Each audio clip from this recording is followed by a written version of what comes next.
এই দুনিয়ার মানুষের থেকে হয়েছে কি, ওই হেল্প চাইতে গেলে আগে বলে কি আসো রোমে যাই, ডেটে যাই। এটা হয়েছে বাংলাদেশের হেল্প। আমাকে হেল্প সম্পর্কেও কারো থেকে বোঝাইতে হবে না। অভাবের কারণে ঋণে জর্জরিত হয়ে না খেতে পেয়ে যখন অসহায় অবস্থা, তখনই পা বাড়ালেন পর্ন জগতে। স্বামীর সঙ্গে মিলে তৈরি করতে থাকেন পর্ন ভিডিও, সেগুলো আপলোড দিতেন পর্ন ওয়েবসাইটে, আর তাতেই পাল্টে যায় ভাগ্যের চাকা। পর্ন সাইটে ভিডিও আপলোডের পর লাখ লাখ টাকা কামিয়েছেন, বিলাসবহুল জীবন পেয়েছেন, ঋণ শেষ করেছেন, অফুরন্ত খাবার পেয়েছেন, কিন্তু যা হারিয়েছেন তা ছিল এসবের থেকেও দামি। সম্মানটাই হারিয়েছিলেন তারা। তো ওই যে ভাইয়া বা আপু আমাদেরকে বলেন না ফোন দিয়ে দিয়ে, আমাদের অনেক টাকা পয়সা, আমরা অনেক টাকা কামাই ফেলছি।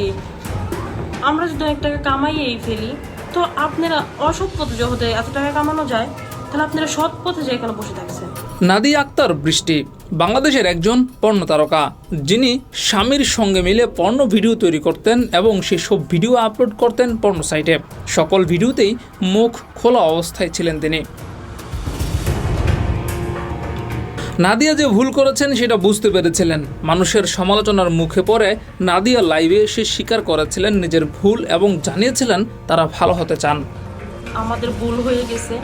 সবশেষে একটা কথাই বলবো, আমরা বাইচে থাকার জন্য যদি এটা ভুল হয়, তো আমরা হ্যাঁ ভুল করছি, আপনারা সবাই আমাদেরকে মাফ করে দিবেন, সমস্যা নেই ওটার জন্য। আমরা এখন হয়েছি কি ভালো রাস্তায় আসতেছি।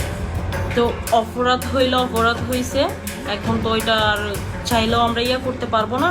তো আপনাদের যদি কারো কাছে আমাদের ইয়াগুলো থাকে, কোনো খারাপ কোনো কিছু থাকে, দয়া করে আপনারা ডিলিট করে দিবেন, এতটুকু অনুরোধ, আর কিছু।